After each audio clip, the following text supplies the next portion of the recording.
Bonjour à tous et bienvenue sur ma chaîne Mon Budget Coloré. J'espère que vous allez bien en ce début du mois d'août. Donc à la maison ça va, tranquille, les vacances se poursuivent. Donc moi j'ai repris le travail. Après 15 jours de vacances où ça s'est super bien passé. Où j'en ai bien profité, faut être honnête, où il y a eu beaucoup de sorties. Alors il y a eu la visite imprévue d'un ami qui est resté une semaine, la visite de ma meilleure amie une semaine, donc pas mal de sorties, de restos, beaucoup de plages à bronzer, tout. Sauf que j'ai chopé une allergie au soleil, une sale allergie au soleil qui gratte de partout, j'en ai partout je vous avoue. Bon, voilà quoi. Quelques dépenses imprévues au niveau de la voiture. Donc, je l'ai expliqué sur ma vidéo bilan du mois de juillet. Donc, quelques petites dépenses au niveau de la voiture, la batterie, les essuie-glaces. Quelques dépenses, pareil, au niveau de l'équipement, j'appellerais ça. Entre autres, deux parasols parce qu'il faisait chaud sur la plage. Des gourdes, pareil, c'est pour éviter les déchets plastiques. Qu'est-ce qu'il y a eu d'autre? Comme je vous le disais, pas mal de dépenses un peu imprévues au niveau des sorties. Je me suis fait plaisir, voilà. Enfin, on s'est fait plaisir parce que les filles aussi font partie des restos. Et à 3, ça peut monter assez vite. De très très bonnes vacances, mais qui me laissent quand même avec un découvert de 264,98 €. Donc voilà, à cela, il faut quand même tempérer un peu les choses. J'ai eu un retard de paiement au niveau d'une correction avec un auteur freelance. Qu'est-ce qu'il y a eu aussi? Pareil, étant donné que c'est moi qui me charge des achats que j'ai en commun avec mon ex. Il me doit de l'argent, il me doit 204 €. Donc, alors oui, je suis à découvert. Bon, tout mis bout à bout, je relativise un petit peu mon découvert, j'ai envie de dire.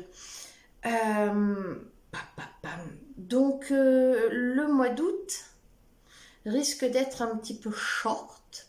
Je pense que je vais être obligée de toucher à mon fonds de roulement, je pense.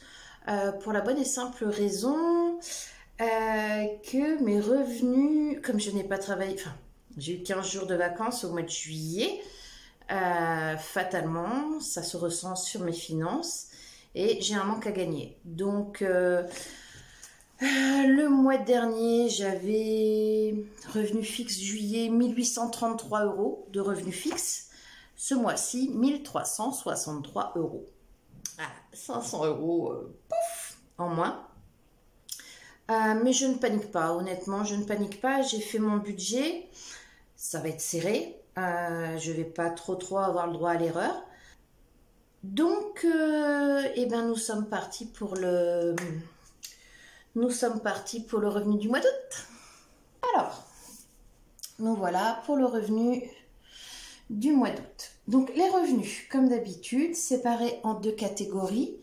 Nous avons le revenu fixe avec la pension alimentaire 600 € et la CAF à 269,59 €. Ce qui me fait un revenu fixe de 869,59 €. Ensuite, nous avons les revenus variables. Édition, donc c'est avec ma maison d'édition. Il faut savoir que la maison d'édition, ça je ne vous l'ai pas encore dit, ma maison d'édition, le 133 €, ce n'est qu'un quart du prix. En vrai, je touche 532 € pour le fichier que j'ai fait chez eux. Cependant, sur les 532 €, il y a un quart qui part aux impôts, à l'URSSAF, donc 133 €. Je mets un quart sur mon compte bancaire, 133 €, et je mets la moitié des 532 de côté sur mon fonds de roulement, donc 266 €. C'est comme ça que je réalimente constamment mon fonds de roulement. J'essaye de vivre avec un quart de ce que je gagne de façon effective. C'est une façon pour moi d'assurer le renouvellement constant de mon fonds de roulement, étant donné que je pioche régulièrement dedans. Pour vous dire, en 3 mois, j'ai dû prendre grosso modo pas loin de 800 € dessus. J'ai payé, j'ai vécu dessus tout mon mois de mai. Je ne faisais pas encore de vidéo et j'ai pris dessus 300 € pour mon ordinateur au mois de juin. Donc il faut que je le renfloue. Donc à chaque fois, la moitié de ce que je gagne va dessus. Voilà, donc je reprends. En variable, l'édition 133 €, l'auteur freelance 184,25 €. Mon ex va me rembourser sur 120 €. 120 €, il me restera 84 € encore en attente. J'ai fait une vente Vinted à 32 € et j'ai vendu sur Marketplace des affaires de Mathilde, donc 25 €. Donc mes revenus variables, 494,25 €, ce qui me fait un revenu total de 1363,84 €. Alors ce revenu se fait sous réserve donc que mon ex me rembourse encore les 84 € qu'il me doit. Et sous réserve aussi de l'ARS, de l'aide à la rentrée scolaire. Les dépenses, donc les dépenses fixes, 361,01 €. Je paye un petit peu moins de dépenses fixes que d'habitude, car il me reste encore une partie du chèque énergie. Donc ce mois-ci, je ne paye que 30 € d'EDF. Et surtout, il y a eu une erreur au niveau de mon loyer. Et mon bailleur m'a remboursé 72 € sur mon loyer. Donc c'est pour ça que mes dépenses fixes sont un petit peu moindres que d'habitude. Donc mon découvert de juillet, je l'ai arrondi à 270 €. En prévision, ma foi, pour l'instant, je n'ai rien. Donc 631,01 € de dépenses prévues. Voilà. Les restes à vivre, donc 1363,84 € moins 631,01 €. Il me restera 730,83 €. J'avoue que ça risque d'être un petit peu short là pour le coup. C'est pour ça que je pense qu'il va y avoir soit l'ARS ou soit le fonds de roulement qui vont être mis à contribution. Il va falloir prévoir la rentrée scolaire et ça va picouiller un petit peu quoi. Donc pour les enveloppes, voilà, je vais en avoir pour 725 €. Donc comme j'ai un reste à vivre de 730,83 €, voilà, j'ai pas de marge de manœuvre ce mois-ci. Donc les enveloppes en réel, nous avons les courses. Les courses, 4 fois 60 €, donc 240 €. Alors comme je le disais dans ma précédente vidéo sur le bilan du mois de juillet, l'épicerie solidaire se passe super bien. Donc certes, j'ai eu 2 amis qui sont venus me rendre visite un petit peu. Alors le premier par surprise, la deuxième était prévue, ce qui a fait que j'ai dépassé mon budget course de 40 €, grosso modo, de 50 € on va dire. Mais jusque-là, avant qu'ils me rendent donc visite, je m'en sortais par semaine pour 50 € de course. Donc je pense, je vais tester ce mois-ci, donc à moins qu'il y ait encore des visites surprises, mais bon, je ne pense pas. Normalement, je devrais réussir à limiter mes courses à 50 € semaine avec l'épicerie solidaire. Donc pas 240, mais 200 €. Je vais voir, tout est relatif.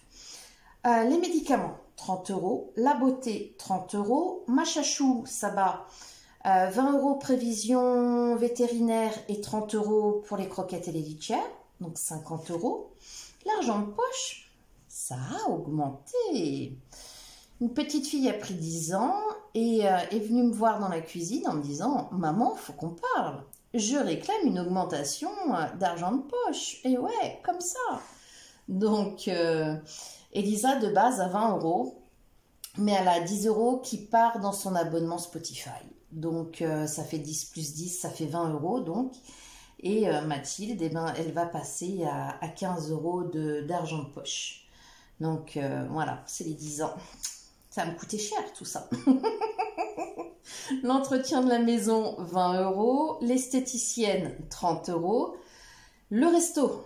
Alors, le resto, 50 €. L'extra, 40 €. Mon fonds d'urgence, 50 €. Ce qui me revient à 565 € pour les enveloppes réelles. Et les enveloppes virtuelles, nous avons l'essence à 60 € et le shopping donc à 100 €. Voilà, donc ce qui me revient à 160 € et des enveloppes à 725 €. Donc il me restera normalement sur mon compte, eh bien, moins de 5 € à la fin du mois, ce qui serait pas mal. Ce qui serait pas mal, si je pouvais évacuer ce fichu découvert là, il me resterait 4,17 €. Ça serait bien. Honnêtement, ça serait bien. Surtout que, bon, si je touche l'allocation de rentrée scolaire, avec tout le stock que j'ai, je pense que j'ai de quoi rhabiller les filles, leur faire plaisir. Et voilà, garder un peu d'argent de côté de façon à leur payer un bon manteau pour cet hiver. Surtout pour Elisa, parce que même si son patron est à 5 minutes de la maison, à 4h30 du matin, il va peler de fou. Donc, même si je compte l'emmener quand il pleut, bon, je me dis que un bon manteau, ça coûte rien. Si, ça coûte des sous, mais c'est le minimum. Voilà, c'est le minimum.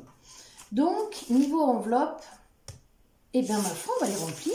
On va remplir les enveloppes, excusez-moi. Je suis partie, moi. Donc, hop, hop, hop. Donc, hop là. Première semaine, 60 €. Donc, semaine 1, 60 € dans l'enveloppe. Voilà. Mon Dieu, ça commence à faire 5 mois.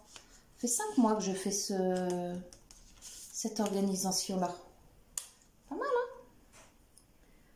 Faut tenir. C'est pas évident tous les jours, hein, j'avoue. Bon, au mois de juillet, j'ai pas eu trop à me plaindre. Semaine 2, 60 €.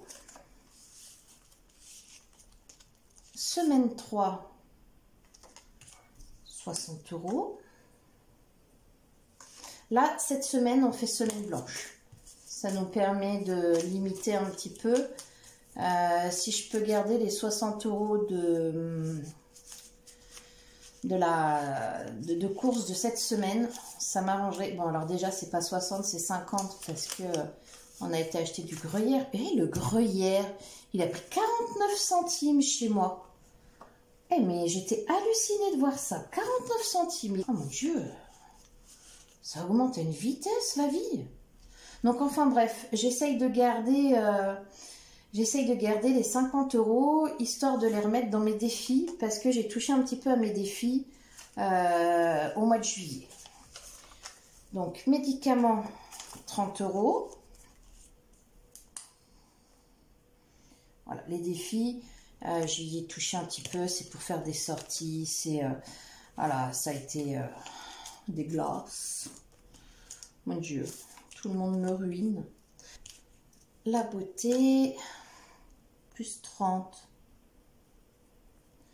Et le 1,08. Voilà. Voilà.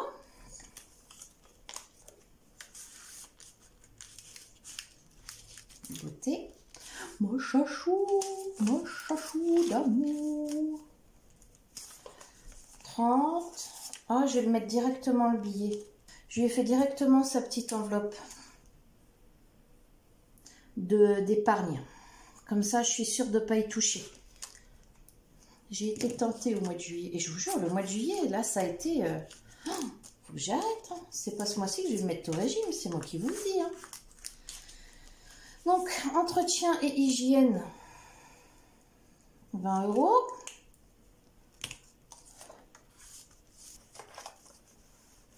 Le resto réel, 50 €. Donc 1,08 et l'extra 40 €. Voilà. Voilà. 1,08. Nickel. Et voilà, donc, ce qui est bien avec les enveloppes, c'est ce que je vous expliquais la dernière fois, c'est qu'il y a des catégories qui peuvent sauter. Par exemple, cette année, ce mois-ci, c'est la boulangerie. La psychomotricienne, on n'en a pas. Qu'est-ce qu'il y a sauté? Le shopping, eh ben, les filles vont pas avoir à le gérer. Et donc voilà quoi. Donc là, les enveloppes pour le mois, c'est fait, c'est parti. Au niveau du... Voilà, c'est ce que je vous expliquais. Au niveau des défis, ça a un peu piqué. Donc voilà, j'ai pris 31 €. 31 €, mais comme j'ai remis 13 € en fait dans mon bocal, qui est là, il me manque 18 €. Donc, je suis tombée de 188 à 170 €. Et pareil, dans mon défi des 10 €, j'avais 170 et au lieu de mettre des sous, j'ai pris 40 €. Et donc, je suis retombée à 130. Mais quelque part, les défis, j'ai envie de dire, ils servent un petit peu à ça, quoi. C'est des sous de mis de côté, mais dans ma façon de faire à moi, ces défis-là servent avant tout à se faire plaisir. Donc normalement le bocal c'est pour un concert. Bon, je me dis, voilà, on a 170 € dans le bocal, donc il y a moyen de faire encore. Et le défi des 10, il n'a pas de destination encore, donc j'ai pas trop culpabilisé quand j'ai pris 40 €. Voilà, le but du jeu avec le défi 10, c'est d'avoir 350 € à la fin du mois, à la fin de l'année, pardon. Donc bon, il me reste quand même du temps pour remettre les 40 € que j'ai pris au mois de juillet.